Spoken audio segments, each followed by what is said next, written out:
अमरावती महानगरपालिकेच्या निवडणुका सुरू आहे. येणाऱ्या 15 तारखेला मतदान असून भारतीय जनता पार्टीची स्थिती काय आहे?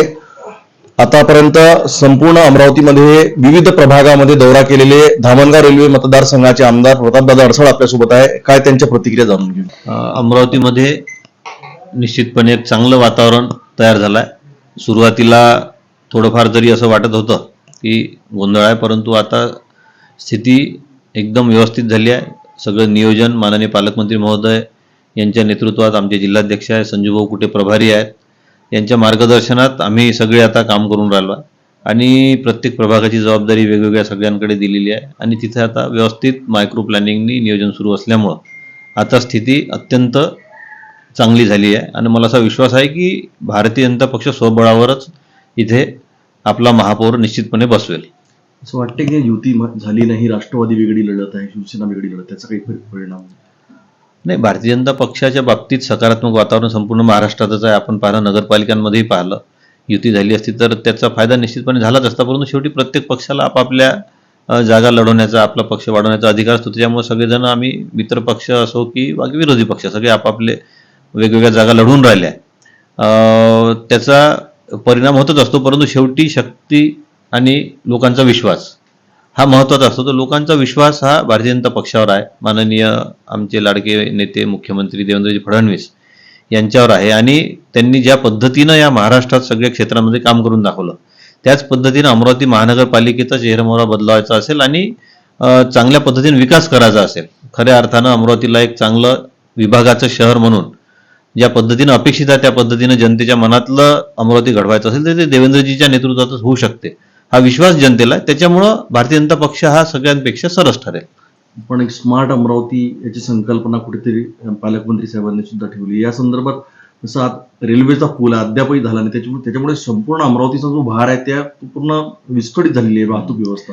नाही, ते अमरावतीच्या आपल्या राजकमल चौकातल्या पुलाचा जो विषय आहे तर तो फार जुना नाही आहे. मधल्या काळात जेव्हा काही पत्रव्यवहार झाले त्या काळात प्रशासक होते आणि सगळ्या निवडणुकाच सुरू होत्या आणि त्या काळामध्ये त्या संदर्भातला पत्रव्यवहार आला आणि तो समजांच्या पदाधिकाऱ्यांच्या किंवा शासनाच्या लक्षात आणून देण्यात आला. तर त्या संदर्भात कारवाई जवळपास पूर्ण होत आली आहे. महारेलच्या माध्यमातून त्याचा पूर्ण DPR तयार झाला आहे आणि एक चांगला पूल तिथं पुन्हा तयार होणार आहे. त्याच्यामुळे ती समस्या काही फार काळ राहणार नाही.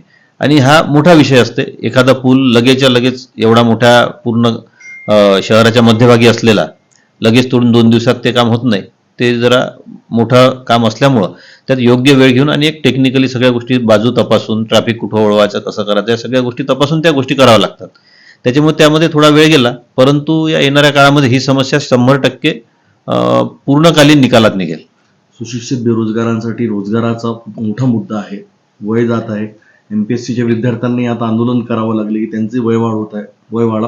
वाढ करावी शासनाने. या संदर्भात काय प्रतिक्रिया? वर्षानुवर्ष रखडत पडलेला मोठा प्रश्न मागल्या काळात आपल्या लक्षात असेल की 10,000 मुलांना, त्यामधले 5,000 अनुकंपा मधले जे होते त्यांना आणि 5,000 हे MPSC UPSCच्या माध्यमातून, MPSCच्या माध्यमातून, इतर परीक्षांच्या माध्यमातून, कॉम्पिटिटिव्ह एक्झामच्या माध्यमातून ज्यांचे एक्झाम पास झाले होते त्यांना जॉईनिंग लेटर्स माननीय मुख्यमंत्री महोदयांच्या हस्ते देण्यात आले, ते वाटप करण्यात आले. ते आपल्याला माहीत असेल पूर्ण महाराष्ट्रात 10,000 तरुणांना हे देण्यात आलं. हे कधी नव्हे, ते अभूतपूर्व असं मोठं काम त्या काळात झालं. आणि येणाऱ्या काळातही निश्चितपणे ह्या सगळ्या तरुणांना रोजगार मिळेल या संदर्भात शासन काम करून राहिलं आहे. शासकीय नोकऱ्यांमध्ये जे लागले आहेत त्यांना सुद्धा मोठ्या प्रमाणात, जे वर्षानुवर्ष रखडत पडले होते त्यांनाही न्याय देण्याचं काम आमच्या सरकारनं केलं देवेंद्रजींच्या नेतृत्वात. आणि आता PM मित्रच्या माध्यमातून, माननीय मोदींच्या माध्यमातून मोठं इन्व्हेस्टमेंट आपल्या इथं MIDC मध्ये येऊन राहिलं अमरावतीला. त्या माध्यमातूनही मोठ्या प्रमाणात रोजगार उत्पन्न होईलच, पण सोबतच कौशल्य विकास मंत्रालय जे आहे त्या माध्यमातूनही जे काही रोजगार इथं येणार आहेत त्याच्याशी संबंधित स्किल ट्रेनिंग म्हणजे स्किल डेव्हलपमेंट करण्याचं काम त्या विद्यार्थ्यांचं, त्या मुलांचं, तरुणांचं इथं मोठ्या प्रमाणात होईल. आणि जे उद्योग येतील, साधारण 1-1.5 वर्ष एखादा उद्योग उभा व्हायला लागतो, तर ते त्याच्याशी संबंधित टायअप करून तसं ट्रेनिंग त्या मुलांना देऊन इथलेच स्थानिक मुलं कसे जास्तीत जास्त त्या उद्योगात लागतील यासाठी प्रयत्न शासनाकडून सुरू आहे. काय आव्हान करणार मनपाच्या या निवडणुकीत? मी सर्व नागरिकांना नम्र निवेदन करतो, सर्व मतदारांना, बंधू भगिनींना नम्र निवेदन या माध्यमातून करतो की अमरावती आपल्या महानगरपालिकेचा चेहरामोहरा बदलवायचा असेल आणि एक चांगलं सुरक्षित शहर आपल्याला बनवायचं असेल, कारण CCTVच्या माध्यमातून एक मोठं काम महाराष्ट्र शासनाने हाती घेतलेलं आहे. ते लवकरच पूर्णत्वास येईल. महिलांच्या सुरक्षेच्यासाठी त्याचं मोठं योगदान असणार आहे. पाणी पुरवठ्याच्या बाबतीत मोठ्या निधीची तरतूद शासनानं केलेली आहे व पुढच्या टप्प्यातही ते काम दुसरंही सुरू होणार आहे.